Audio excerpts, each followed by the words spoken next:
O governo diz que a Terceira Guerra Mundial está cada vez mais próxima. A extinção da raça humana é uma das possibilidades mais caóticas, muito porque os países aliados têm ajudado cada vez mais os esforços de guerra, além, é claro, da possibilidade dela entrar para a OTAN, uma organização de vários países que juraram se proteger.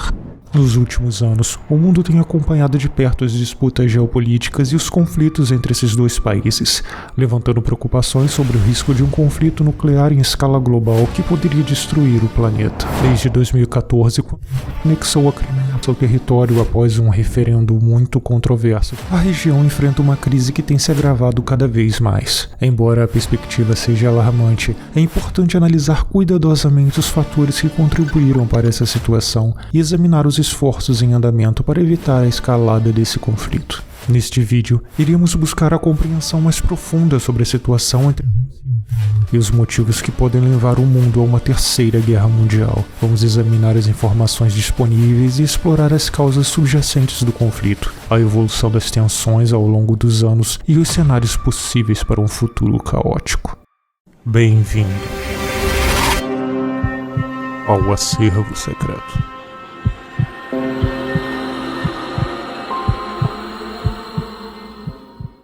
Antes de falar propriamente da possível Terceira Guerra Mundial que se aproxima, precisamos ter uma visão dos principais fatores históricos, políticos, étnicos e de segurança que contribuíram para o atual conflito.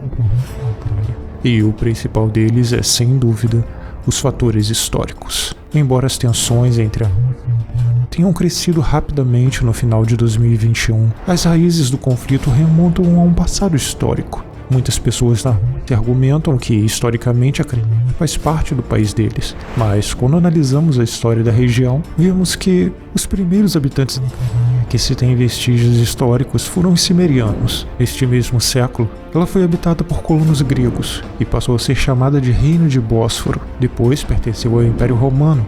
Ao longo dos últimos séculos, várias regiões foram invadidas ou ocupadas pelos citas, sármatas, godos, hunos, proto-búlgaros, cazaques, bizantinos, cumanos, mongóis, genoveses, turco-otomanos e até mesmo tártaros da Crimeia sob a liderança de um descendente de Gengis Khan, até que Catarina a Grande anexou toda a Crimeia ao Império Russo. Durante os séculos seguintes, a região da Crimeia permaneceu sob o domínio do Império Russo e da União Soviética. Já em 1954, um líder soviético transferiu o território para o controle da Ucrânia, que na época era uma república constituinte da União Soviética, com o objetivo de fortalecer os laços, simbolizando a unidade do povo soviético. Após a dissolução da União Soviética, conquistou sua independência e procurou estabelecer-se como um Estado soberano. Ela herdou um dos maiores arsenais nucleares do mundo. No entanto, em 1994, assinou um memorando de Budapeste, no qual se comprometeu a aderir ao Tratado de Não Proliferação de Armas Nucleares. Em troca, a Rússia,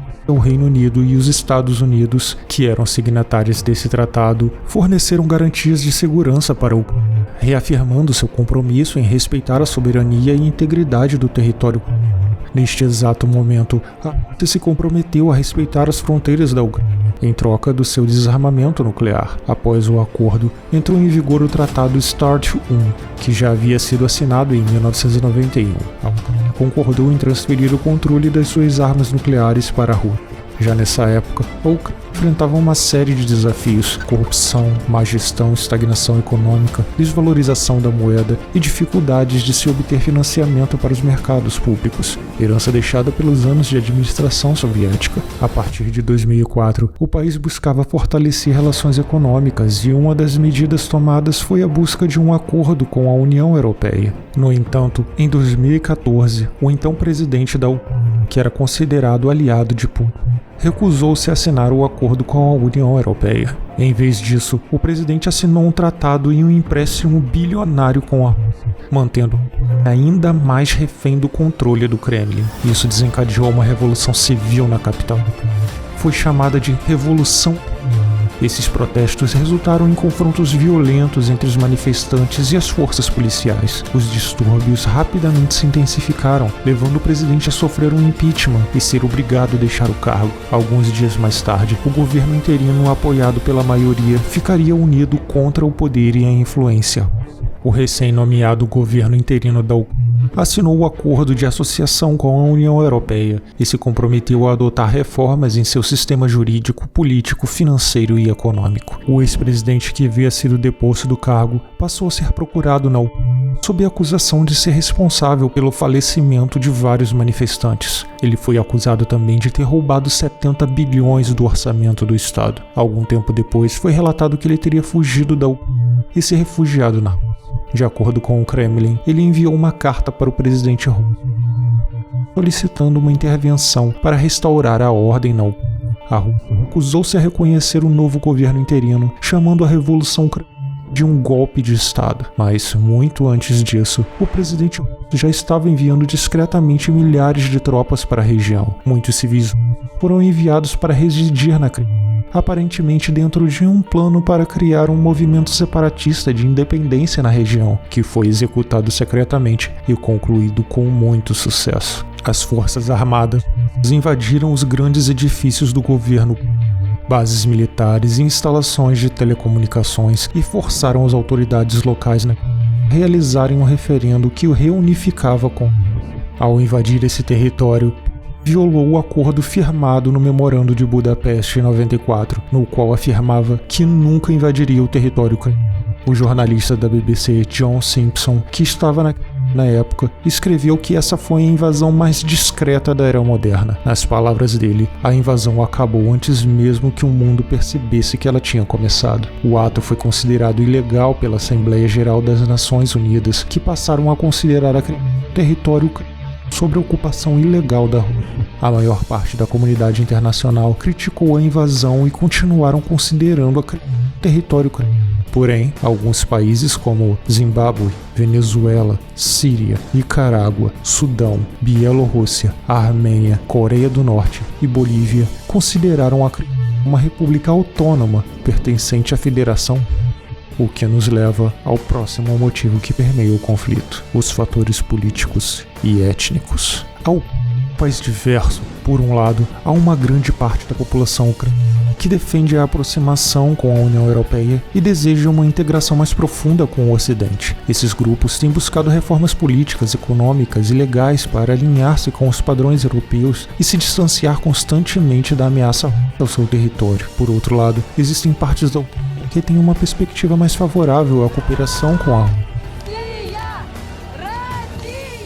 Durante o período soviético, houve uma movimentação de migração para as repúblicas socialistas soviéticas, que resultou em uma significativa presença de grupos étnicos em diversas partes do território. As tensões entre os diferentes grupos dentro da Ucrânia desempenham um papel significativo no conflito, moldando narrativas, alianças e estratégias. A influência ucraniana também alimentou a visão de que teria um papel fundamental como protetora dos étnicos na região da Ucrânia, justificando a invasão por um suposto extremismo contra eles, nos levando ao próximo motivo: os fatores de segurança. Não há dúvidas de que a região é estrategicamente importante para ambos os países. A região é uma posição estratégica em termos de comércio marítimo, rotas de transporte e segurança regional, e para manter o controle da considerado uma questão de segurança nacional, já que ela abriga uma das principais bases navais da Rússia no Mar Negro e o acesso à Moldávia pelo mar. O presidente anulou um decreto de 2012 no qual o Kremlin garantia a soberania deles, e por incrível que pareça, está usando na região a mesma estratégia que usou para tomar a Crimeia: financiar uma revolução separatista armada. E a desculpa, é claro, é a proteção dos que moram lá, mas o objetivo é obviamente tomar o controle do território. E sabem por quê? Bem ali está localizado o maior depósito de armas da Europa, contendo cerca de 20 mil toneladas de munições e equipamentos militares. Poderia não só abrir uma frente ocidental para atacar a partir dali, mas também fomentar o caos, ameaçando com ataques de mísseis diversos países da Europa pertencentes à OTAN. Já do ponto de vista da a perda da Crimeia representou não só uma ameaça à sua integridade territorial, mas o acesso ao comércio marítimo.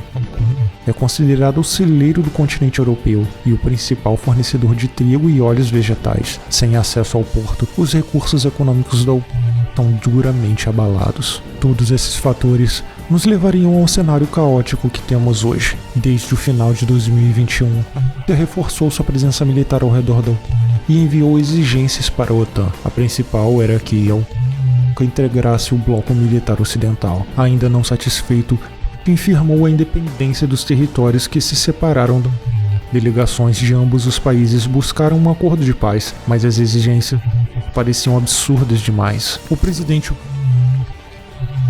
nega a presença de grupos extremistas contra no país e afirmou que essa é só uma tática de para impedir a libertação do controle.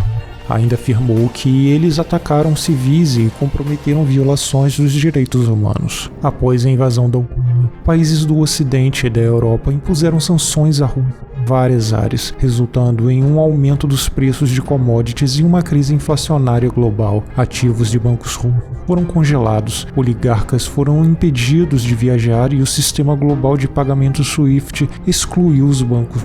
A certificação do gasoduto Nord Stream 2 foi suspensa. A defesa ucraniana foi fortalecida pelo fornecimento de armas ocidentais, como dispositivos antitanques e pela cooperação com a inteligência dos Estados Unidos. A Rússia recebeu o apoio do presidente de Belarus, que permitiu o trânsito do exército pelo país durante o conflito. Líderes como Nicolás Maduro, Daniel Ortega e o governo sírio já também demonstraram apoio. Algumas nações como China, Coreia do Norte, Índia, Emirados Árabes Unidos e Irã se abstiveram em votações da ONU que condenavam a guerra. Houve preocupações quanto ao uso de armas nucleares e a possibilidade de destruição das usinas nucleares não. Foi uma grande preocupação devido ao seu potencial de impacto em caso de desastre. Putin assinou um decreto confirmando a anexação de 4 regiões. O Kremlin afirmou que qualquer ataque a essas regiões anexadas será considerado uma agressão à própria. A procuradora do Tribunal Penal Internacional, sediado em Haia, na Holanda, acusou o presidente de crimes de guerra e solicitou sua prisão por deportação ilegal de crianças da Ucrânia. O tribunal afirma que tais crimes vêm ocorrendo na Ucrânia desde o início do conflito. O governo nega as acusações e não reconhece a legitimidade do tribunal. A execução dos mandados de prisão depende da cooperação internacional dos países pertencentes à ONU. Recentemente, uma reunião da OTAN na Lituânia com líderes de 31 países membros concordaram em convidar para ingressar na organização em algum momento no futuro. No entanto, não foi definido um prazo específico para adesão. O secretário-geral da OTAN declarou que o convite será feito quando os aliados concordarem que as condições são adequadas, o que significa que a entrada não poderá ocorrer enquanto o país estiver em guerra com a Rússia, já que isso colocaria imediatamente o mundo inteiro em uma terceira guerra mundial. Existe uma terrível possibilidade de que use armamento nuclear como retaliação caso tenha que se retirar do território. Uma teoria diz que se for para perder o território, ninguém mais o terá. Usando armamento nuclear, é possível contaminar o solo, a água e o ar por gerações. Isso certamente daria início à Terceira Guerra Mundial. Seria extremamente catastrófico e traria consequências devastadoras para o mundo inteiro. Desencadearia uma série de conflitos armados em regiões envolvendo as principais potências militares do mundo. A guerra afetaria seriamente a economia global, interrompendo o comércio, as cadeias de suprimentos e os mercados financeiros. O colapso econômico resultaria em desemprego em massa, pobreza generalizada e instabilidade financeira. Milhões de pessoas seriam feridas e muitas seriam forçadas a abandonar suas casas, resultando em um fluxo de refugiados em busca de segurança. Seriam utilizadas armas nucleares, convencionais e cibernéticas em uma escala sem precedentes. Grandes cidades e infraestruturas seriam alvos de ataques, resultando em perdas humanas massivas e devastação generalizada. A poluição atmosférica, a contaminação nuclear e os danos aos ecossistemas teriam efeitos duradouros na saúde e na biodiversidade, podendo desencadear o inverno nuclear. Nesse cenário, existe o risco real da extinção da humanidade. Enquanto busca expandir o seu poder, alegações de crimes de guerra assombram seus líderes, e o mundo testemunha uma luta pela liberdade de um povo, com vidas humanas perdidas, famílias despedaçadas, lutando para preservar sua identidade e independência. A comunidade internacional se divide, com alguns países defendendo a justiça e outros permanecendo em silêncio. Resiste com as suas forças armadas e o seu povo valente. Que o clamor por liberdade ecoe em todos nós e nunca nos esqueçamos do preço que o povo ucraniano está disposto a pagar por um futuro melhor. É importante saber que unidos podemos trazer a luz e a esperança, até mesmo imersos nas sombras de uma guerra. Se você gostou desse vídeo, não deixe de curtir. E se você ainda não for um inscrito, eu te convido a se inscrever no nosso canal e ativar o sino das notificações para não perder os próximos vídeos. Obrigado por assistir até aqui. Vejo vocês na próxima vez que abrir o acervo secreto. Até lá.